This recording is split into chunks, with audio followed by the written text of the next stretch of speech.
నియోజకవర్గంలో ప్రజలందరూ జరిగే సత్యం ఏంటంటే కడెన్సీఆర్ గారికి మన జరిగిన ఎలక్షన్లో టికెట్ బీఆర్ఎస్ పార్టీ తరఫున ఇస్తే బీఆర్ఎస్ పార్టీ కార్యకర్తలందరూ కూడా కష్టపడి మరీ ముఖ్యంగా గన్పూరు మా మండలంలో అందరం కూడా కేసీఆర్ గారి ఆదేశానుసారం డాక్టర్ పల్లరాజేశ్వర సార్ గారి ఆదేశానుసారం మరి ముఖ్యంగా స్టేషన్ నియోజకవర్గ ఇన్ఛార్జి తాట్మూరి రాజన్న గారి ఆదేశానుసారం మేమందరం కూడా కష్టపడి ఆయన సీఆర్ని గెలిపిస్తే పైసలకు అమ్ముడుపోయి తమ కూతురు వారసత్వ రాజకీయాల కోసం అమ్ముడుపోయి బీఆర్ఎస్ పార్టీ మీద బీఆర్ఎస్ పార్టీ నాయకుల మీద నిత్య విమర్శలు చేయడమే కాకుండా తన అనుచరులతోటి వాళ్ళ అనుచరులతో వాళ్ళ స్థాయికి తగ్గ వాళ్ళు కాకున్నప్పుడు కూడా వాళ్ళ అనుచరులతో కూడా పత్రికా సమావేశాలు పెట్టించి నానా బూతులు తిట్టించేటువంటి ప్రయత్నం చేస్తుంది కడెన్సీఆర్ గారికి మేము ఒకటే హెచ్చరిస్తున్నాం. గతంలో కూడా మీ నియోజకవర్గం అన్ని మండల కేంద్రాల్లో ప్రెస్ మీట్ పెడితే తెల్లారే ప్రెస్ మీట్ పెట్టి రాజయ్య గారు ఏమైనా ఉంటే మీరు నేనే చూసుకుందాము, మన కింది స్థాయి క్యాడర్ తోటి పత్రికా సమావేశాలు పెట్టించుకొని మన పరువు తీసుకోవద్దని మాట్లాడిన ఇదే కడెన్సీఆర్ మన పత్రిక మిత్రులు కూడా తెలుసు. ఎందుకంటే కడెన్సీఆర్ గారు చెప్పారు కింది స్థాయి నాయకులతోటి మీరు పెట్టియొద్దు ప్రెస్ మీట్, నేను పెట్టియను, ఎందుకంటే నా స్థాయిని నేను దిగదార్చుకోరని చెప్పేటువంటి కడెన్సీఆర్ గారు మళ్ళీ అదే పదే పనిగా కింది స్థాయి నాయకులతో ప్రెస్ మీట్లు పెట్టించడం జరుగుతుంది. మాకు ఇంటర్నల్ సమాచారం ఏంటంటే అరే బేవర్స్ నీకు పైసలు ఇచ్చినా పదవి ఇచ్చినా పనులు ఇచ్చినా వాళ్ళని తిడుతుంటే నువ్వేం చేస్తున్నావు అని చెప్పేసి వాళ్ళ సెకండ్ క్యాడర్ తిడితే నిన్న ప్రెస్ మీట్ పెట్టడం జరిగింది. ఆయన ఏం మాట్లాడుతారంటే శ్రీహరి ఆయన తిట్టిన మాటలే ఆయన ప్రస్తావించుకున్నాడు అంతే. ఇక్కడ పల్లరాజేశ్వర సార్ తిట్టింది ఏం లేదు, రాజేష్ సార్ అనేది ఏం లేదు. ఏదైతే వాళ్ళ నాయకుడు శ్రీహరి గారు ఆయన తిట్టిండో వాళ్ళు తిడుతాడని మీరేం చేస్తారు బేవర్స్ అని చెప్తే అదే బేవర్స్ అనే కూడా ఆయన మాట్లాడడం జరిగిందని చెప్పి మాకు ఇంటర్నల్ వచ్చినట్టు సమాచారం. ఆయన గురించి పెద్ద మేము తీసుకోదలుచుకోవాలి, ఎందుకంటే సెకండ్ క్యాడర్ అంతా కూడా మేము స్నేహభావంతో మెరుగుతాం. కానీ ఈ దొంగ కడెన్సీఆర్ ఎవరైతే ఉన్నారో ఆయన మేము ఒకటే హెచ్చరిస్తున్నాం, ఇప్పటికైనా మీరు మిమ్మల్ని అడొద్దని చెప్పేసి ఇన్ని రోజులు ఒకే పట్టే సెకండ్ క్యాడర్ అంతా కూడా నీకు నిజంగా సిగ్గుశారం ఉంటే మా బీఆర్ఎస్ పార్టీ కష్టంతో గెలిచినట్టు నీ పదవికి రాజీనామా చేసి నువ్వు మళ్ళీ ఎలక్షన్లకు రా. నీ కడెన్సీఆర్ నీ కమిట్మెంట్ అంటాను, నీ ఎక్కడి కమిట్మెంట్ ప్రజలందరూ కూడా గమనిస్తారు. నీ కమిట్మెంట్ అని మీరు ప్రెస్ మీట్లో ఏమని మాట్లాడారు? నాకు కేసీఆర్ గారు అన్నీ ఇచ్చిండు, ఎంపీ ఇచ్చిండు, 2 సార్లు ఎమ్మెల్సీ ఇచ్చిండు, రాష్ట్ర ఉప ముఖ్యమంత్రి పదవి ఇచ్చిండు, అంతకంటే పెద్ద పోస్టు సీఎం పదవి ఉంటుంది, అది నాకు అక్కర్లేదు. నేను ఉన్నన్ని రోజులు కేసీఆర్ గారు ఎమ్మడో ఉంటా తెలంగాణ జెండా పట్టుకుంటా అని చెప్పేసి మీరు 2 రోజులకే పార్టీ మారి నీ బిడ్డ భవిష్యత్తు కోసం పార్టీ మారి ఈరోజు గన్పూర్ నియోజకవర్గ పరువును మీరు ఈరోజు బజార్లో పెట్టి వేలం వేసి అమ్ముతున్నటువంటి సందర్భాన్ని మేము చూస్తూ ఉన్నాం. తస్మాత్ జాగ్రత్త చెప్తున్నా, ప్రజలందరూ గమనిస్తూ ఉన్నారు. ఆనాడు తెలంగాణ రాష్ట్రం కోసం తెలంగాణ విద్యార్థులు యువకులు అందరూ కూడా ఆత్మబలిదానం చేసుకుంటూ ఉంటాయి. అధికార కాంగ్రెస్ పార్టీకి ఎమ్మెల్యే పదవికి రాజీనామా చేసి తెలంగాణ జెండా పట్టి మళ్ళా ప్రజల ముందుకు నిలబడినటువంటి నేత డాక్టర్ తాటికొండ రాజయ్య గారు. ఆ రోజు మీరు చెప్పలేదా రాజయ్య నువ్వు రాజీనామా చేయి, నేను నీ మీద పోటీ చేయనని చెప్పేసి ఓపెన్ ప్రెస్ మీట్ ఇచ్చినటువంటి నువ్వు రాజయ్య గారు రాజీనామా చేయగానే గుంట నెక్క లెక్క నియోజకవర్గం అంతా కూడా సాటుగా తిరిగి మళ్ళీ ఎలక్షన్ నిలబడే నిజం కాదా? నిలబడ్డ నిన్ను గన్పూర్ కాన్స్టిట్యున్సీలో అడుగు పెట్టకుండా తరిమి కొట్టిన ఈ ప్రజలు నిజం కాదా?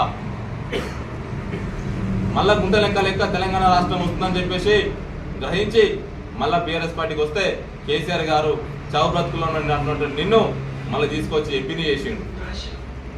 ఎంపీఏ గెలవంగానే మళ్ళీ కుట్రపూరితంగా చేసి రాజయ్య గారి మీద ఏవో ఒకటి అబండాలు చేసి మళ్ళీ ఉప ముఖ్యమంత్రి తీసుకున్నావు, ఎమ్మెల్సీ తీసుకున్నావు, మళ్ళీ ఎమ్మెల్సీ తీసుకున్నావు, మళ్ళీ ఏదో కుట్ర పన్ని మళ్ళీ ఎమ్మెల్యే పదవి కూడా తీసుకున్నావు. ఆఖరికి నువ్వు చేసింది ఏంటి? ఇవన్నీ కూడా ప్రజలందరూ కూడా గమనిస్తూ ఉన్నారు శ్రీహరి గారు.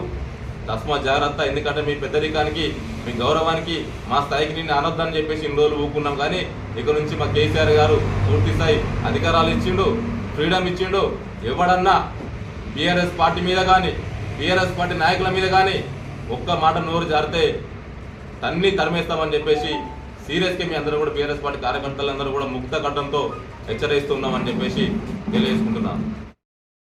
రోజు ప్రెస్ మీట్ పెట్టడానికి గల కారణం ఏంటంటే కడియం శ్రీయారికి సాధన గాక అతని గుంట నక్కతో నిన్న ఒక ప్రెస్ మీట్ పెట్టడం జరిగింది. ఆ ప్రెస్ మీట్లో ఆ గుంట నక్క ఏమంటాడంటే నేను మార్జోడు రాంబాబు అని చెప్పేసి ఉచ్చరించుకుంటూ మాట్లాడడం జరిగింది. అతను మార్జోడు రాంబాబు కాదు, మాయల పక్కీరు మార్జోడు రాంబాబు.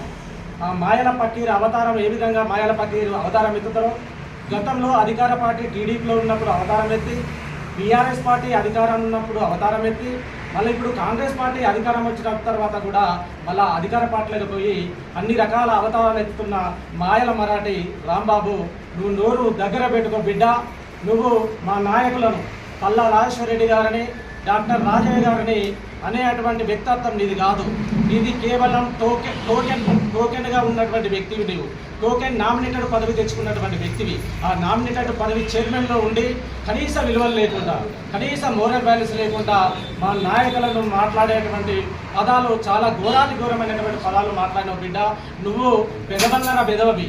ముందుగా నువ్వు చేసిన నీ వ్యవస్థలను ఒక్కసారి గతంలో నీ పక్కనున్నటువంటి నీ గురువు అనుకునేటువంటి కడియం శ్రీయార్ గారిని ఇదే స్టేషన్ గణపూర్ నియోజకవర్గంలో 2014లో విపరీతమైనటువంటి మాటలు మాట్లాడి ఈరోజు అతని కడియం శ్రీయారి సంఖ్యకి జరిగినటువంటి గుంట రకవు నువ్వని చెప్పేసి నేను మిమ్మల్ని ఖబర్దారుగా నేను చెప్తున్నాను. ఒకే ఒక విషయం నేను చెప్పదలుచుకున్నాను. ఈరోజు కడియం శ్రీయారి గారికి దమ్ము ధైర్యం ఉండేది ఉంటే అతను ఏం మాట్లాడుతున్నారు, స్టేషన్ గణపూర్ నియోజకవర్గాన్ని నేను అభివృద్ధి చెందడం కోసమే కాంగ్రెస్ పార్టీలో పోయిన అంటున్నారు. మరి నీ బిడ్డ కూడా కాంగ్రెస్ పార్టీ ఎంపీ ఉంది కదా, కేంద్రంలో బీజేపీ అధికారంలో ఉంది కదా, ఎంపీ పార్లమెంట్ కూడా అభివృద్ధి చెందాలి కదా, మరి నీ బిడ్డను కూడా బీజేపీ పార్టీకి పంపుతావని చెప్పేసి ఈ పత్రికా పక్షాన నేను కోరుకుంటున్నాను. ఈరోజు ఒకటే చెప్తున్నాను కడియం శ్రీయారి గారికి, నువ్వు ఏ పార్టీతో గెలిచినావో, ఏ జెండా కింద గెలిచినావో దానికి రాజీనామా చేసే దమ్ము ధైర్యం నీకు ఉన్నదా అని నేను విమర్శిస్తున్నాను. మొన్నటికి మొన్న నీ అనుచరులు మాట్లాడడం జరిగింది. స్టేషన్ గణపూర్ నియోజకవర్గంలో డిగ్రీ కాలేజీ, అదేవిధంగా ఆసుపత్రి, అదేవిధంగా మున్సిపాలిటీ కేవలం కడియం శ్రీయారే తీసుకొచ్చి మాకు జీవోలు ఉన్నాయని చెప్పేసి మొన్న పత్రికా విలేకరుల ముందు చూపెట్టినటువంటి విషయాన్ని నేను గుర్తు చేస్తున్నాను. గతంలో బీఆర్ఎస్ పార్టీలో ఉన్నటువంటి జీవోలను కూడా నిన్నటికి నిన్న వేలేరులో పత్రికా ముఖంగా మేము చూపెట్టడం జరిగింది. నీకు దమ్ము ధైర్యం ఉండేది ఉంటే రేపు పొద్దున ఆ జీవోలను చూసి రాజీనామా చేయాలని చెప్పేసి నేను డిమాండ్ చేస్తూ ఇంకోసారైనా కూడా నీ నక్కజింతల వ్యవహారాన్ని మానుకొని, నీ అనుచరుల గుంటనక్క వ్యవహారాలను మానుకొని మా నాయకుల పైన ఒకవేళ ఏ విధమైనటువంటి అనుచితమైనటువంటి వ్యాఖ్యలు చేసినట్లయితే ఉంటే ప్రజలతోటి శిక్ష తప్పదని చెప్పేసి హెచ్చరిస్తూ ఖబర్దార్ రాంబాబు, మాయల మరాఠీ రాంబాబు ఖబర్దార్ అని చెప్పేసి హెచ్చరిస్తున్నాను. బీఆర్ఎస్ పార్టీ తరఫున సెక్రటరీ పెట్టి విమర్శించలేదు. ఎందుకంటే లీడర్లు, ఎమ్మెల్యే స్థాయి నాయకులు వాళ్ళు ప్రెస్ మీట్ పెట్టి మాట్లాడుకునే సందర్భాలే ఉంటాయి. ఇలాంటి ప్రెస్ మీట్లు పెట్టి విమర్శించే స్థాయికి ఇంకా విధంగా అనుకుంటున్నాం. కానీ తప్పనిసరి పరిస్థితిలో వాళ్ళు మాట్లాడిన దానికి కౌంటర్ ఇవ్వాలి కాబట్టి తప్పనిసరి ప్రెస్ మీట్ మాట్లాడుతుంది. వాళ్ళ రాజకీయాలకు వస్తే రాంబాబు కాంగ్రెస్ నాయకుడు అంటే ఏం పరిస్థితి కాంగ్రెస్ పార్టీకి ఆయన మార్కెట్ చేయడానికి కారణం ఏంటి?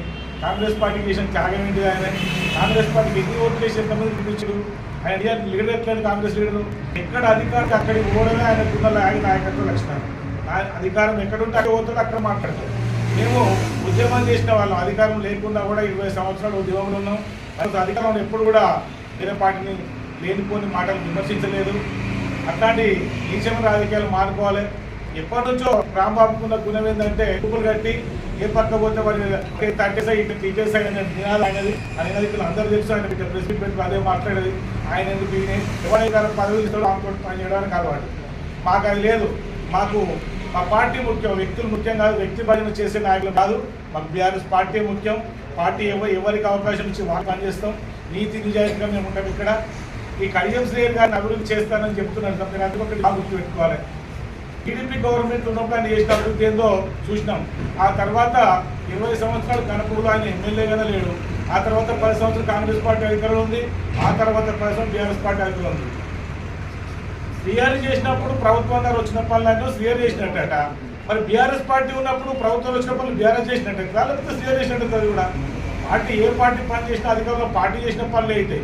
ఆయన ఏ పార్టీలో ఉన్నా కూడా నేను చేసినట్టు ఇంట్లోకి వెళ్ళి ఫండ్స్ పట్టుకొచ్చి డెవలప్ చేస్తున్నాను నియోజకవర్గాన్ని. ఏమన్నా పార్టీకి వచ్చిన పనులు ఏ పార్టీ ఉంటే ఆ పార్టీ. పోయిన 10 సంవత్సరం బీఆర్ఎస్ పార్టీ అభివృద్ధి చేసింది. అభివృద్ధిని బీఆర్ఎస్ పార్టీకి కేసీఆర్ క్రెడిట్ దక్కుతుంది, ఎమ్మెల్యేగా డాక్టర్ రాజా గారికి దక్కుతుంది. నువ్వెక్కడ చేసినావు అభివృద్ధి? 20 సంవత్సరాలు నువ్వు ఎమ్మెల్యేగా లేవు కదా, నువ్వు అభివృద్ధి ఎట్లా చేసినట్టు అవుతుంది? ఇవాళ అభివృద్ధి కోసమే కాంగ్రెస్ పార్టీలో పోయినని చెప్తున్నావు. మరి కాంగ్రెస్ పార్టీలో అభివృద్ధి చేసి మరి నియోజకవర్గాన్ని ఎక్కడ అభివృద్ధి జరిగింది? ఆయన ఊరి దగ్గర నుంచి అధికార పార్టీలు ఉంటే అభివృద్ధి జరుగుతుందని సిద్ధాంతాన్ని నమ్ముకున్నప్పుడు మనోడు చెప్పినట్టు నీ బిడ్డ బీజేపీ సెంటర్లో బీజేపీ అధికారంలో ఉంది కదా, మరి పార్లమెంటు నియోజకవర్గంలో అభివృద్ధి చెందాలి కదా. అట్లాంటప్పుడు ఏం చేయాలి? బిడ్డలు బీజేపీలో పంపితే అభివృద్ధి బాగా జరుగుతుంది. ఆయన సిద్ధాంతం అది. ఆయన చేసింది అభివృద్ధి కోసం కాదు, పార్టీ మార్పులు ప్రతి ఒక్కరు చెప్పే మాటలే. ఆయన సొంత రాజకీయాల కోసం, బిడ్డ స్వార్థం కోసం, ఆమె రాజకీయ భవిష్యత్తు కోసం ఇక్కడ ఉన్నటువంటి బీఆర్ఎస్ పార్టీ 7 మండల పార్టీ అధ్యక్షులు ఆయన పోయిన ఎన్నికల్లో ఆర్టికల్లో పనిచేసినాం. మేము ఇక్కడ ఉన్నాం, ఆయన పనిచేసి గెలిపించడం. ఆయన అడిగే హక్కు మాకున్నది, ఆయన రాజకీయ ధైర్యం మాకుంది, విమర్శించే హక్కు మాకే ఉంది.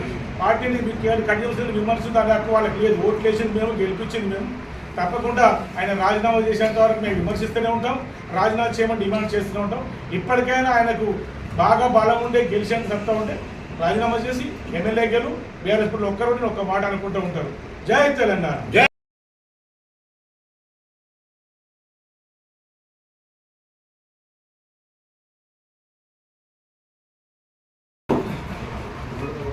పార్టీ బీఆర్ఎస్ పార్టీ నిన్న ఒక వ్యక్తి పత్రికా సమావేశంలో మాట్లాడుకుంటూ వ్యక్తుల గురించి మాట్లాడడం అనే చెడు మాటలు మాట్లాడే వ్యక్తి నేను లీడర్ అనుకోను, ఒక నాయకుడు అనుకోను. చిల్లరగా ఇంట్లో పండు తిరిగి భాష మాట్లాడడం కరెక్ట్ కాదు.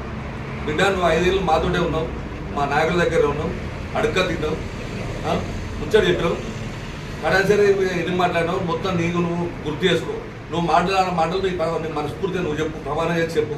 ఎన్ని మాటలు అన్నావు కడాసరి, ఎంతమంది దెబ్బలు కుట్టినాను, తిట్టినాను, ఆ మాటలు చెప్పుకునే భాష మాట్లాడిన వ్యక్తి ఇవాళ అటుపోయి మళ్ళీ ఇటు బాగా మాట్లాడదు. ఎటు పూటకో మాట మాట్లాడే వ్యక్తి జర మార్చుకో. నేను ప్రవర్తన తప్పకపోతే బిడ్డ నీ సంగతి చెప్తారు, బట్టలు రోజుస్తారు, వీళ్ళు ఊళ్ళో కూడా తీయడు. తిట్టినప్పుడు పాప వచ్చి చెప్పు, డైరెక్ట్ టికెట్ పెడదాం, ప్రెస్ మీట్ పెడదాం. ఇదే చింతకుల నరేందర్ రెడ్డి ఇంటికాడ, నమ్మారెడ్డి ఇంటికాడ, నా ఇంటికాడ నువ్వు కూర్చున్నప్పుడు మాట్లాడిన మాటలు మొత్తం డైరెక్ట్ చెప్తా, నీకు ఎదురుగా చెప్తా. దమ్ముంటారా ఏదో పట్టుకొని నువ్వు పదవి కొనుక్కో, నువ్వు పదవి తీసుకోవడానికి యువకుడు ఏది పడుతుంది మాట్లాడు. నీ పద్ధతి కాదు, నీ గుణం అది కాదు. ఒక వ్యక్తి నువ్వు రాజేశా ఎంత పెద్ద వ్యక్తి ఎట్లా కూర్చున్నావు, రాజేశారు ఎంత వ్యక్తి, ఇంటికి పోదామన్నావు. మా ఇంటికి వచ్చి ప్లీజ్ ఛాయ్ దాపియాలి, నాకు ధన్యం ఉంటుంది, నాకు గౌరవం ఉంటుంది. మా ఇంటికి వచ్చి ఒక ఛాయ్ దాపియాలి, భద్రాడు తీసుకొచ్చిన సందర్భం మేము ఇన్ని రోజులు నేను ఇట్లా మాట్లాడడం కరెక్ట్ కాదు. నువ్వు మనిషి పుట్టి కొడితే మనిషి లెక్క మాట్లాడడం, జంతువులు లెక్క అట్లా మాట్లాడడం మంచి కాదు. ఇట్లా కబర్దారు అని చెప్తే ఈరోజు మనం పత్రికా సమావేశం పెట్టుకోవాల్సిన అవసరం లేకుండే, ఈ పత్రికా సమావేశమే అవసరం లేదు. కానీ ఎదుటోడు దుర్మార్గుడైనప్పుడు దుర్మార్గుని మనం అటాక్ చేయాల్సి వచ్చినప్పుడు కొన్ని వెపన్స్ తయారు చేసుకోవాల్సి వస్తుంది. అది మహాభారతంలో ఉన్న ఒక వర్డ్. కాబట్టి నిన్న రాంబాబు అనే వ్యక్తి, అదేవిధంగా మన చైర్మన్ ఇద్దరు కలిసి వాళ్ళ వ్యక్తులతోని కలిసి ప్రెస్ మీట్ పెట్టి అనుచిత వ్యాఖ్యలు చేయడం జరిగింది. అందులో ఏ దానికి ఆధారం లేదు. అయితే అందులో ఒకే విషయం నేను మాట్లాడతాను, మిగతా విషయాలు పెద్దలు మాట్లాడతారు. ఏంటంటే పల్లా రాజేశ్వరరెడ్డి గారు నియోజకవర్గానికి, ఆయన నియోజకవర్గం వదిలిపెట్టి మన నియోజకవర్గానికి ఎందుకు వస్తున్నారు? ఆయన నియోజకవర్గం ఉన్నది కదా, దాన్ని డెవలప్ చేసుకోవచ్చు కదా, అదేవిధంగా గణపూర్తోని పోటీ పడి డెవలప్ చేయొచ్చు కదా అనే మాటలు నిన్న మాట్లాడడం జరిగింది. మీకు తెలుసో లేదో, పల్లా రాజేశ్వరరెడ్డి గారు తన నియోజకవర్గాన్ని తన సొంత ఇంటిలాగా చూసుకొని డెవలప్ చేసిండు. అందుకే ఈ మధ్యలో వచ్చిన ఒక సర్వే ప్రకారంగా టాప్ 10లో అంటే టాప్ 5లో 6th ప్లేస్లో జనగాం నియోజకవర్గం ఉన్నది. జనగాం నియోజకవర్గం ఉంటూ అది ఎక్కడిది ప్రతిపక్షంలో ఉన్న ఒక ఎమ్మెల్యే డెవలప్ చేసిన కారణంగా, అభివృద్ధి పథంలో నడుస్తూ ఉన్న కారణంగా 6వ స్థానంలో వచ్చింది. అదే అభివృద్ధి కోసం కడియం శ్రీహరి నువ్వు ఎవరి తరపునైతే మాట్లాడినవో వాళ్ళ తరపున కడియం శ్రీహరి గారు అభివృద్ధి కోసమే పార్టీ మారినా అని చెప్పినప్పుడు మన నియోజకవర్గం ఎలా ఉండాలి? నంబర్ 1 ప్లేస్లో ఉండాలి. నంబర్ 1 ప్లేస్లో ఉన్నదా? లేదు. అదే సర్వేలో 60 ప్లేస్, 62, 63 ప్లేస్లో ఉన్నది. మరి నిజంగా అభివృద్ధి కోసమే పోతే స్టేషన్ గన్పూర్ ఎక్కడ ఉండాలి? మనకు ఫస్ట్ ప్లేస్లో ఉండాలి. అంటే అభివృద్ధి జరుగుతుందా? అందులో ఇది అధికార పక్షమైపోయినాం మనం. అది ఒక విషయం. రెండో విషయం ఏంటంటే, ఒక వ్యక్తి రాష్ట్రాన్ని ప్రభావితం చేయగలిగే వ్యక్తి తన పార్టీ కోసం ఏ నియోజకవర్గమైనా వెళ్తాడు. ఇప్పుడు కడియం శ్రీహరి అనే వ్యక్తి మన నియోజకవర్గం తప్ప పక్క ఊరు కూడా తెలియదు ఎవరికి.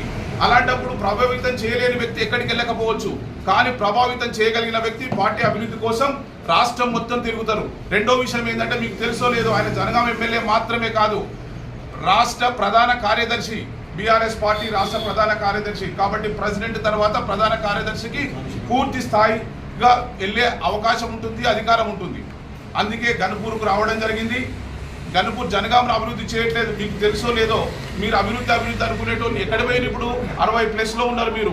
అదే తన నియోజకవర్గం ప్రతిపక్షంలో ఉండి ఇది చేశాం, అభివృద్ధి చేస్తే ఆయన 6 ఉన్నాడు. ఇంకొక విషయం, టాప్ 10లో 5 స్థానాలు మన ప్రతిపక్షంలో ఉన్న బీఆర్ఎస్ పార్టీ ఎమ్మెల్యేలే ఉన్నారు. అది గుర్తుపెట్టుకొని కాంగ్రెస్ సిగ్గు చేయలేదు. ఎందుకంటే టాప్ 10లో ఉన్న 10 మందిలో టాప్ 10లో 2 మాత్రమే కాంగ్రెస్ వాళ్ళు ఉన్నారు. అది గుర్తుపెట్టుకోవాలా. సో ఈ విషయాలను గుర్తుపెట్టుకొని మనం మాట్లాడే ముందు మన ఎన్నుకున్న మనం చేసే అభివృద్ధి ఇది అది అని తొక్క తోలు అని చెప్పుకునే మీ నాయకులు మీరు ఒక్కసారి ఆలోచించుకొని ఎదురోళ్ళని విమర్శించడానికి ప్రయత్నం చేయాలి. అలాగా ఇష్టం వచ్చినట్టు ఇక ప్రెస్ మిత్రులను పిలిచి నేను ఇక ఉండదు కదా అని ఇష్టం వచ్చినట్టు మాట్లాడితే బాగుండదు. మీరు ఫస్ట్ మీ నాయకులతో మాట్లాడుకొని అవునా కాదా తెలుసుకొని మాట్లాడండి. ప్రధాన కార్యదర్శి అనేది ఏముంటుందో తెలుసుకొని మాట్లాడండి. ఇక్కడికి వస్తే రాష్ట్రం మొత్తం తిరుగుతారు. కాబట్టి ఈ విషయాలను గ్రహించి ఇంకొకసారి మాట్లాడేటప్పుడు చాలా జాగ్రత్తగా మాట్లాడాలని కోరుకుంటూ, పత్రికా సమావేశం అనివార్యమైనప్పటికీ కడియం శ్రీహరి చేస్తున్న సందర్భంగా మీటింగ్ పెట్టవలసి వచ్చింది. దీనికి అంతటికి కారణం స్థానిక శేషన్ గణపురం ఎమ్మెల్యే కడియం శ్రీహరి బాధ్యత. కడియం శ్రీహరి గారు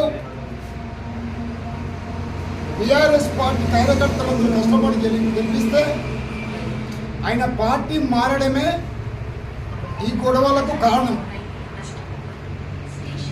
ఒకవేళ మారినప్పటికీ కూడా బీఆర్ఎస్ పార్టీ నాయకులు కేసీఆర్ గారు, పల్లా రాజేశ్వరరెడ్డి గారు, డాక్టర్ తాటికొండ రాజన్న గారుతో నియోజకవర్గ బీఆర్ఎస్ పార్టీ కార్యకర్తలు పెట్టిన భిక్ష. ఒకవేళ నీకు కాంగ్రెస్ పార్టీ మీద మక్కువ ఉంటే నీ బిడ్డను రాజకీయంగా భవిష్యత్తు ఇవ్వాలనుకుంటే బీఆర్ఎస్ పార్టీ పెట్టిన ఎమ్మెల్యే పదవికి రాజీనామా చేసి నువ్వు ఆ పార్టీకి వెళ్తే మాకు తప్పేం లేదు, మాకు అభ్యంతరం కూడా లేదు. వెళ్ళి నీతోటి 9 మంది కూడా బీఆర్ఎస్ పార్టీ గెలిచి కాంగ్రెస్ పార్టీకి వెళ్ళిండు. వాళ్ళ పనులు వాళ్ళ నియోజకవర్గ అభివృద్ధి కోసానికి పాటుపడుతున్నారు. మీరు ఎక్కడే కడియం శ్రీహరి గారు ఈడ గొడవలను సృష్టిస్తున్నారు. లేనిపోని అవాక్కులు చెవాక్కులు తెలుగుదేశం పార్టీ ఇక్కడ తెలంగాణలో అట్టడికి పోతే తెలుగుదేశం పార్టీ మాయమైతే ఈ రాజకీయ భవిష్యత్తు కోసానికి ఇవాళ తెలంగాణ జెండాను బట్టి ఇక్కడ నియోజకవర్గం ఉన్నటువంటి తాడికొండ రాజానే కావచ్చు, ఆరూరి రామేశ్వరే కావచ్చు, మళ్ళీ మన్నీ కూడా బీఆర్ఎస్ పార్టీలో అన్ని పదవులు అనుభవించి కేసీఆర్ పెట్టిన భిక్ష ఎంపీ, ఎమ్మెల్సీ, ఉప ముఖ్యమంత్రి పదవులన్నీ అనుభవించి మళ్ళీ కాంగ్రెస్ వెళ్ళి ఆడబిడ్డ సింగాపురం ఇందిరక్క కూడా అన్యాయం చేసి ఇవాళ నీ రాజకీయంగా దొడ్డిదారిన చలామణి అవుతున్న పరిస్థితిని ఈ నియోజకవర్గ ప్రజలు గమనిస్తున్నారు. అయ్యా కడియం శ్రీహరి గారు, ఈ గొడవలన్నీ తగ్గాలి అంటే ఈ నియోజకవర్గం 1978లో షెడ్యూల్ క్యాస్ట్ కేటగిరికి అసెంబ్లీ స్థానానికి కేటగిరీ అయితే నువ్వు రాకముందుకు 94 రాకముందుకు చాలా మంది స్థానికేతరులు ఈడ ఎమ్మెల్యే గెలిచి ఏ గొడవలు సృష్టించలేదు, ఏ కుళ్ళు కుతంత్ర రాజకీయాలు చేయలేదు. ఇది సత్యం, తెలుసుకో. మీరు వచ్చినాకనే, తమరు వచ్చినాకనే ఇక్కడ రాజకీయాలు సృష్టించడం. ప్రప్రథమంగా 94లో గెలిస్తే ఇవాళ మిలిటరీ వ్యవస్థను తొక్కిపట్టినావు. తిరగబడ్డ వాళ్ళను అనగదొక్కడమే కాకుండా పోలీసు వ్యవస్థతోటి ఎన్కౌంటర్ చేయించడం. ఇది ప్రజలు గమనిస్తున్నారు. అంటే పట్టుమని 18 సంవత్సరాలు నిండిన పసిపిల్లల కాల్చలు మొదలుకుంటే 50 సంవత్సరాలు నిండిన నక్సలైట్లు కూడా చంపించిన ఘనత ఆనాటి తెలుగుదేశం ప్రభుత్వం కడియం శ్రీహరి గారు కూడా ప్రజలందరికీ తెలిసిన విషయాన్ని గుర్తు చేస్తున్నాం. ఆ తర్వాత తిరగబడే వాళ్ళు తక్కువైళ్ళు, విమర్శించే వాళ్ళు తక్కువైళ్ళు అని చెప్పేసి చలామణైన తెలుగుదేశం ఉన్నప్పుడు చలామణైన. ఆ తర్వాత తెలంగాణ వచ్చిన తర్వాత తెలంగాణ ఉద్యమాన్ని నీరుగార్చేందుకు ప్రయత్నం చేసినాం చంద్రబాబు నాయుడుతో కలిసి. తెలంగాణ ఉద్యమాన్ని నీరుగార్చి దిక్కుదశ లేదు, నీ రాజకీయ భవిష్యత్తుకు ఇక్కడ కూడా కనబడతలేదు, నా రాజకీయ భవిష్యత్తు ఎట్లుండాలని నీ కొమ్ము కాసే వాళ్ళందరి పేర్లు నేను నియదర్చుకోలేదు. వాళ్ళందరినీ కూడా రాంపూర్లో హనుమంతరావు తోటలో మీటింగ్ ఏర్పాటు చేసుకొని ఒక కళ్ళబలి కథరాన్ని వాళ్ళకి చెప్పి వాళ్ళ అభిప్రాయం మేరకే నేను వాళ్ళ టీఆర్ఎస్ పార్టీకి వస్తున్నా అని చెప్పి కేసీఆర్ సంఘాలు చేరి ఇక్కడ రాజన్నకు అన్యాయం చేసినాక గనుడు నువ్వు పార్టీకి వచ్చిన తర్వాత నువ్వేమేం చేసినావు అందరికీ కూడా తెలుసు. ఇవాళ అప్పటి నుండి ఇప్పటి వరకు ఈ నియోజకవర్గంలో ఎంతో అభివృద్ధి జరిగింది. కేసీఆర్ గారు రాజన్న మీద మక్కువతోటి ఈ నియోజకవర్గం అభివృద్ధి చేసిండు. కాబట్టి ఆనాటి నుంచి ఈనాటి వరకు కూడా నువ్వు ఉప ముఖ్యమంత్రి పదవి ఉండి బీఆర్ఎస్ పార్టీ అభివృద్ధి చేసిన అభివృద్ధిని కూడా 10 సంవత్సరాల నియోజకవర్గం ఆగమైందంటూ 10 సంవత్సరాలు అభివృద్ధి జరగలేదంటావు. నీ కళ్ళు కనబడతలేవా? నువ్వు చదువుకున్న మూర్ఖుడివా? అభివృద్ధి లేదు అంటే మరి రా, ఇప్పుడు నీ ప్రభుత్వంలో ఉన్నావు కదా, కాంగ్రెస్ ప్రభుత్వం ఉన్నది. ఏ డిపార్ట్మెంట్ తీసుకొస్తావు ఆ డిపార్ట్మెంట్ గణాంక వివరాలతోటి రాజన్న అధ్యక్షతన ఇదే పల్లె రాజశేఖర్ గారు కూడా వస్తారు. వారి ముందట చర్చలకు రా, మేము సిద్ధంగా ఉన్నాం. దయచేసి కడియం శ్రీహరి గారు ఇవన్నీ తగ్గాలి అంటే ఈ గొడవలు ఇక్కడ నిన్ను గెలిపించిన ప్రజలు సస్యమలంగా ఉండాలంటే నువ్వు తక్షణమే రాజకీయ ఎమ్మెల్యే పదవికి రాజీనామా చేసి ఎలక్షన్లకు రా. లేదంటే గొడవలు తప్పకుండా జరుగుతాయి, నీ కుళ్ళు కుద్దతోనే గొడవలు జరుగుతాయి. తప్పకుండా గుర్తుపెట్టుకో. నువ్వు రాజీనామా చేయకపోతే నిన్న జఫర్గఢ్ మండలంలో చెప్పినాం, గన్పూర్ మండల కార్యాలయంలో చెప్పి కార్యకర్తల సమావేశంలో చెప్పినాం, నీవు ఊళ్ళలోకి వస్తే తరిమి కొడతాం, వీళ్ళ ఎన్నుకోపోయేదే లేదు శ్రీహరి గారికి అని చెప్పేసి తెలియజేస్తున్నాం. తెలుగుదేశం ప్రభుత్వం ఆయనలో ఉన్నప్పుడు నువ్వు కొన్ని నీ కార్యకర్తలు నీ కొమ్ము కాస్తులందరూ కూడా దొడ్డిదారిన కూడా ఫుట్బాల్ వర్కులకు నువ్వు బిల్లులు లేకున్నా కూడా ఫోర్జరీ సంతకాలు చేసి వాళ్ళందరూ కూడా లాభపడే అక్రమంగా సంపాదించుకోలేదా? ఇవాళ ఎస్సీ కార్పొరేషన్లో కూడా ఈ ఫోర్జరీ చేసి వాళ్ళకు ఇండైరెక్ట్గా వాళ్ళకు సలహాలు ఇచ్చి వాళ్ళ ఎస్సీ కార్పొరేషన్ ద్వారా ఫోర్జరీ సంతకాలతోటి పథకాలు వాళ్ళు లబ్ధి పొందలేదా? కావాలే కదా ఇవాళ నీతో ఉండి నువ్వు ఎటుపోతే ఆడిపోతున్నారు, నువ్వు ఎటువస్తే ఉంటున్నారు. ఎందుకు? వాళ్లకు అన్ని రకాలమైన అక్రమ ఆస్తులు సంపాదించి పెట్టినావు. మిగతా విషయానికి వస్తే ఇవాళ నీ దగ్గరలో కొందరు నాయకులు అంటారు, నేను మొన్న బ్రహ్మాండంగా ప్రెస్ మీటింగ్లు పెట్టి అంటున్నారు. వాళ్ళందరూ నువ్వేమన్నావు?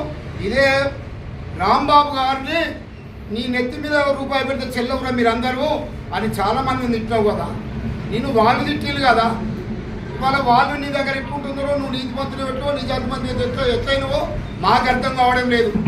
వాళ్ళ రాంబాబు విషయానికి వస్తే మా వాళ్ళందరూ చెప్పారు కాబట్టి నేను వ్యక్తిగతం కాకుండా మా పార్టీలో ఉండి రాజన్న దగ్గర ఉండి వాళ్ళ బ్రహ్మాండంగా వర్కులు చేసుకొని బిల్లులు సంపాదించుకో బిల్లుల ద్వారా వాళ్ళ డబ్బులు సంపాదించుకొని ఇవాళ కడియం శ్రీహరి గారు ఏరినావు. నువ్వు ఎందుకు చేరినావు? ఇవాళ ఉప ముఖ్యమంత్రి పోయిన తర్వాత ఇవాళ ఫంక్షన్ రఘునాథపల్లి మండలంలో ఒక ఫంక్షన్ హాల్లో నువ్వు బ్రహ్మాండంగా తెచ్చినటువంటి పరిస్థితులు మర్చిపోయినావు రాంబాబు. ఇవాళ ఏ విధంగా నువ్వు ఇవాళ ఆయన దగ్గర చేరువగానే ఆయన మంచోడు అంటున్నావు? అంటే రాజన్న దగ్గర ఉంటే కడియం శ్రీహరి తిడతావు, కడియం శ్రీహరి దగ్గర ఉంటే రాంబాబు తాటుకుంట రాజన్న తిడతావా? ఇవాళ పల్లరాజుడి విషయానికి వస్తే ఇవాళ బ్రహ్మాండ ఎత్తున్నాం. ఆయన ఏ రకంగా ఒక కమ్యూనిస్టు భావగాల వ్యక్తి, గణపురం నియోజకవర్గం కాక యావత్తు తెలంగాణ ప్రాంతంలో కాంగ్రెస్ గాలి వీస్తున్నటువంటి పరిస్థితుల్లో ఒక గణపురం నియోజకవర్గంలో బీఆర్ఎస్ పార్టీ ఎమ్మెల్యే గెలిచిండు. ఇవాళ జనగాంలో ఇవాళ పల్లెరాజేశ్వరరెడ్డి బీఆర్ఎస్ పార్టీ ఎమ్మెల్యే గెలిచిండు. అంటే వాళ్ళు ఏ రకమైనటువంటి పరిస్థితులు ఉన్నవి వాళ్ళు మేము ఒప్పుకుంటున్నాం.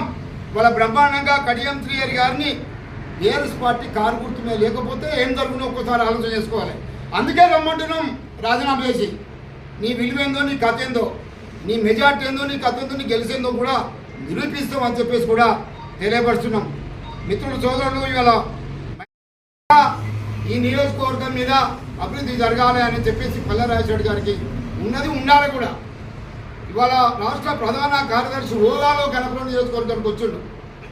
ఇవాళ 27 ఈ నెల 27 కలిపి నేర్గని రీతిలో ఇవాళ ఉమ్మడి వరంగల్ జిల్లాలో ఎలకతుర్తి ప్రాంతంలో భారీ 10 లక్షలతో భారీ బహిరంగ సభ జరిగేపోయే సందర్భంగా ఈ నియోజకవర్గం ముద్దుబిడ్డగా ఈ నియోజకవర్గ పార్టీ అభివృద్ధి కోసానికి బలోపేతం చేయడానికి ఈ నియోజకవర్గానికి పక్కా వస్తాడు. ఈ నియోజకవర్గం కాదు, తెలంగాణ రాష్ట్రంలో అన్ని నియోజకవర్గాలు తిరిగే సమయం ఉంటే తిరుగుతాడు. అంతేగాని ఏదో కడియం శ్రీహరి మీద కడియం శ్రీహరి పెద్ద నీతిమంతుడు, కడియం శ్రీహరి పెద్ద అది ఇది అని చెప్పడానికి ఆయనను అనగదొక్కడానికే కాదు. కడియం శ్రీహరి నేను అంటున్నా ఇవాళ కడియం శ్రీహరి గారు నీతిమంతుడు కాదు. కడియం శ్రీహరి గారు మాట తప్పే మనిషి. ఎందుకు అంటే ఇక్కడ గబ్బెడ ఉచ్చారణ సాక్ష్యం, ఇక్కడ బొడ్డుదా ప్రభుదాస్ గారు సాక్ష్యం, మారపక్క రవి గారి ప్రత్యక్ష సాక్ష్యం. 94 నుంచి 98 వరకు ఆయన ఎమ్మెల్యేగా ఉన్నప్పుడు 99 ఎన్నికలలో మేము కూడా స్థానికంగా నిలబడతాం, మాకు టికెట్ కావాలని మేము కొట్లాడుతున్న సందర్భంగా గబ్బెడ ఉచ్చారణ ఇంటికి వచ్చి తమ్మిది ఒక్కసారి అవకాశం ఇవ్వండి, నాకు రేపు మిమ్మల్ని ఎంకరేజ్ చేస్తాం, మీ రవినో ఉచ్చారణ ఎమ్మెల్యేగా నిలబెడతా, మిమ్మల్ని గెలిపిస్తాను. ఏమైంది మరి? అలా మాట తప్పిండు, మాకు కౌంటర్గా స్టార్ట్ చేసాడు. ఆ రోజులోనే మమ్మల్ని ప్రోత్సహించేది. ఆయన ఎన్నడూ కూడా మాట మీద నిలబడే వ్యక్తి కాదు.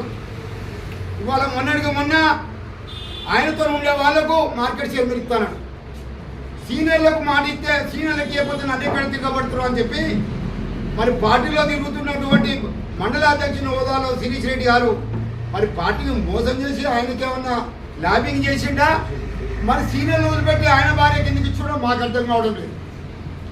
అది చర్చకు రమ్మన్నప్పుడు ఇవన్నీ మేము మాట్లాడతాం. అంతేకాకుండా ఇవాళ గ్రంథాలయ సంస్థ చైర్మన్ పదవి కోసానికి ఆయన ఇంకో వ్యక్తికి కూడా మాట ఇచ్చిందని తెలిసింది. ఆయనకు మాట ఇవ్వకుండా మన నీతో తిరిగే కొమ్ము కాసే ఈ రాంబాబుకు వాళ్ళ పదవి ఇచ్చిండు. దాంతో గొడవ అయింది. గొడవ అయితే ఒక నాయకుడు అయితే ఆయన ఇంటికి పోయి బతిలాడుకుంటావు. నువ్వు కరెక్ట్ నికాసత్తైన నాయకుడు అయితే నువ్వు ఆ నాయకుడు ఇంటికి పోయి నువ్వు బతిలాడుకుంటావు. ఒక్కసారి అర్థం చేసుకోవాలి. కాబట్టి ఆయన నీతిమంతుడు కాదు, నిజాయితీమంతుడు కాదు, కమిట్మెంట్ అంతకన్నా కాదు. ఆయన పక్కా కన్నింగ్ పేలో తప్ప వేరే కానే కాదు. ఇది మేము 94 నుంచి చూస్తున్నాం అదంటు. ఇక మా పల్లరాజశేఖర్ గారు ఆయన ఇవాళ అంటున్నాడు, ఆయన రాంబాబుకి ఏం తెలుసో నాకు తెలియదు, కొస తెలుసో మొత్తం తెలుసో సగం తెలుసో తెలియదు పల్లరాజశేఖర్ గారి గురించి. నేను వ్యక్తిగతంగా అంటున్నాను. ఆయన ఆస్తులు సంపాదించుకోవడం అంటారు. మరి బీఆర్ఎస్ పార్టీలో ఉన్నటువంటి పెద్ద స్థాయి నాయకుడు కదా కడియం శ్రీహరి గారు, ఉప ముఖ్యమంత్రి స్థాయిలో ఉన్నాడు కదా, మరి ఆయన్ని కొట్టు సంపాదించడం ఎందుకు చెప్పవు రాంబాబు? పల్లా రాజశేఖర్ గారు సంపాదించిన ప్రతి పైసకు ఐటీ కడుతున్నాడు. పల్లా రాజశేఖర్ గారు చేసిన బిజినెస్ అన్నీ కూడా ఆయన కుటుంబ సభ్యుల పేర్ల మీద ఉన్నాయి. పల్లా రాజశేఖర్ గారు ప్రతి పైసకు బిజినెస్ చేస్తాడు. ఆయన విద్యాలయాల డెవలప్మెంట్ ఉన్నాయి, ఇవాళ హాస్పిటల్ డెవలప్మెంట్ ఉన్నాయి. ఆయనకంటూ ₹1 సంపాదించిన ₹1 ప్రభుత్వ పరంగా లెక్కలు ఉన్నాయి. కావాలంటే చర్చకు రా, నీ ప్రభుత్వమే ఉన్నది కదా, కాంగ్రెస్లో పోయినావు కదా, అవసరం మొత్తం నువ్వు ఎంక్వైరీ చేసుకోవచ్చు. అంటే అర్థరహితమైన ప్రచారాలు చేయొద్దు, తెలిసి తెలియని ప్రసంగాలు చేయొద్దు, తెలిసి తెలియని పత్రికా సమావేశంలో మాట్లాడద్దు. ఇది నిజం, ఇది సత్యం. ఇవాళ ఈ సమావేశం ద్వారా రాంబాబుకు హితో చెప్తా ఉన్నా, తెలియకపోతే తెలుసుకోమని చెప్తా ఉన్నాం. ఇవాళ గ్రంథాలయాలంటే చైతన్యం చేయాలి ప్రజలను. 1901లో తిమ్మరాజు లక్ష్మణరావు గారు నిజాం ప్రభుత్వ నిరంకుశ పాలనకు వ్యతిరేకంగా గ్రంథాలయాలు స్థాపించాడు. ఆ గ్రంథాలయాలు స్థాపిస్తే గ్రంథాలయాల ద్వారా గ్రామాల్లో ప్రజల్ని చైతన్యం చేసాడు. నిజాం ప్రభుత్వానికి వ్యతిరేకంగా పోరాడిళ్ళు. ఇవాళ ప్రత్యేక రాష్ట్రంపై తెలంగాణ రాష్ట్రం కావాలని కొట్టాడిళ్ళు. ఇవాళ గ్రంథాలయ సంస్థ చైర్మన్ అయ్యి ఒక్క గ్రామాల్లో నియోజకవర్గంలో గ్రంథాలయాలు పనిచేస్తున్నట్టు వాళ్ళకు జీతాలు లేవు. ఇవాళ నియోజకవర్గంలో ఉన్నటువంటి జిల్లాలో ఉన్నటువంటి గ్రంథాలయాలకు జీతాలు లేవు. ఇవాళ గ్రంథాలయ చైతన్యం చేసినట్టు పక్క పెట్టిండు. ఇవాళ గ్రంథాలయ సంస్థ చైర్మన్కు ఆన్ బిహాఫ్ ఏంటంటే కడియం శ్రీహరికి ఒకడు, కడియం శ్రీహరికి జోజోలు కొట్టడం. ఇదేనా గ్రంథాలయ సంస్థ చైర్మన్గా ఉండి ప్రతి గ్రామ పంచాయతీకి ఒక న్యూస్ పేపర్ అని పంపుతున్నావా? ఇవాళ స్వచ్ఛందంగా ప్రత్యక్షంగా రాజకీయాలు నిన్ను ఉండొద్దనడం లేదు. విమర్శలకు ప్రతి విమర్శ చేస్తే నిన్ను విమర్శిస్తే చేయి. నువ్వు కడియం క్రియేట్ చేస్తే ఒక గ్రంథాలయ సంస్థ, ఒక సత్సంగ సంస్థకు నువ్వు చైర్మన్ ఉండి కూడా ఎలా వస్తున్నావు అని చెప్పేసి నేను అడుగుతా ఉన్నా. ఇవాళ శిరీష్ రెడ్డి ఉన్నాడు, నువ్వు ఎందుకు ఎలక్షన్లో ఇందులో మోసం చేసినావో మేము అడగడం లేదు. నీ పార్టీ వాళ్ళే నీ వాళ్ళే విమర్శించడానికి రెడీ ఉన్నారు, గతంలో విమర్శించరు కూడా. ఇవాళ బిఆర్ అంబేద్కర్ ఈ మహిళా లోకానికి మహిళా రిజర్వేషన్ కోసానికి ఆయన న్యాయశాఖ మంత్రి త్యాగం చేశాడు, పదవి త్యాగం చేశాడు. ఇవాళ బిఆర్ అంబేద్కర్ మహిళల కోసానికి త్యాగం చేసి మహిళా హక్కుల కోసానికి ఆయన పోరాడితే నువ్వు నీ భార్యను చైర్మన్గా పెట్టి ఆమెకు విలువ లేకుండా నువ్వే మా చైర్మన్తో మాట్లాడతావు, నువ్వే సాఫ్తో మాట్లాడతావు. వాళ్ళ మహిళలను హక్కులను నేరలాస్తున్నావు. దయచేసి శిరీష్ రెడ్డి గారు కడియం రేట్ దూకకుండా మార్కెట్ లావాదేవీల్లో డెవలప్ చేయి, మధ్యధరల వ్యవస్థను తగ్గించు, మీ భార్యతో చేపించు. నువ్వు కూడా డైరెక్ట్ ఇన్వాల్వ్మెంట్ కావద్దని చెప్పేసి తెలియపరుస్తున్నాం. కాంగ్రెస్ పార్టీ అధ్యక్ష పదవి ముసుగులో ఉండి ఆనాడు పార్టీ మోసం చేసిన గణాంక వివరాలు ఈ కాంగ్రెస్ పార్టీలో కొందరు చెప్తారు. ఇది వాళ్ళిద్దరికీ హెచ్చరిస్తున్నాం. నియోజకవర్గంలో ఇంకొకసారి కనుక బీఆర్ఎస్ పార్టీ మీద కనుక అవాక్కులు చవాకులు పలికినట్టయితే మధ్యంతర ఎన్నికలు రాకముందే మిమ్మల్ని గ్రామాల్లో తరిమి కొడతామని చెప్పేసి కూడా ఇతవు కాదు ఖబర్దార్ అని చెప్పేసి హెచ్చరిస్తున్నాం. బిడ్డ రాంబాబు ఇక్కడ ఉన్నట్టు వైకుమార్ గౌడ్ గారు అన్నట్టు కాదు, నీ చిట్టా ఇప్పుతాం. మహిళా లోకాలతో కలుసుకుంటే నువ్వు చేసిన అరాచకాలు అన్యాయాలు నీ రియల్ ఎస్టేట్ దందా మాకు తెలియదు అనుకుంటున్నావు. నీ గుట్టు విప్పుతో నీ రఘునాథపల్లి మండలానికి వచ్చి ఒక్కసారి అర్థం చేసుకో. ఇన్ని రోజులు మా మండల పార్టీ అధ్యక్షుడు అన్నట్టుగా మనందరం కూడా అన్నదమ్ములా కలిసిమెలిసి ఉన్నాం. మనం అక్క చెల్లెళ్ళు సోదరి మనులు సోదరులు యువకులు విజ్ఞానవంతులు ఉద్యోగస్తులతో కూడా గణపురం నియోజకవర్గానికి మంచి పేరు ఉంది. కాబట్టి అది మనం అందరం కాపాడుకుందాం రాజకీయాలకు అతీతంగా. కడియం శ్రీహరి మాత్రం ఖబర్దారాన్ని హెచ్చరిస్తున్నాం. ఇంకొకసారి త్యాగం చేసిన రాజన్న జోలికి వచ్చిన ఉప ముఖ్యమంత్రి అని తెలుగు యూనివర్సిటీ తెచ్చిండు. నియోజకవర్గానికి కర్ణామాయుడులాగా అన్ని పార్టీలను కలుపుకునే మనసత్వం ఉన్నటువంటి రాజన్న విషయానికి వచ్చిన ఈ నియోజకవర్గంతో పాటుగా జనగాం నియోజకవర్గం ప్రజలు ఆశీర్వదించినటువంటి పల్లా రాజిరెడ్డి గారి జోలికి వచ్చినా ఇవాళ ఏ రకంగా వచ్చినా కూడా బీఆర్ఎస్ పార్టీ జోలికి వచ్చినా కూడా మేము మిమ్మల్ని నియోజకవర్గం అంచుల వరకు కూడా తరిమి కొడతామని చెప్పేసి హెచ్చరిస్తూ ఈ అవకాశం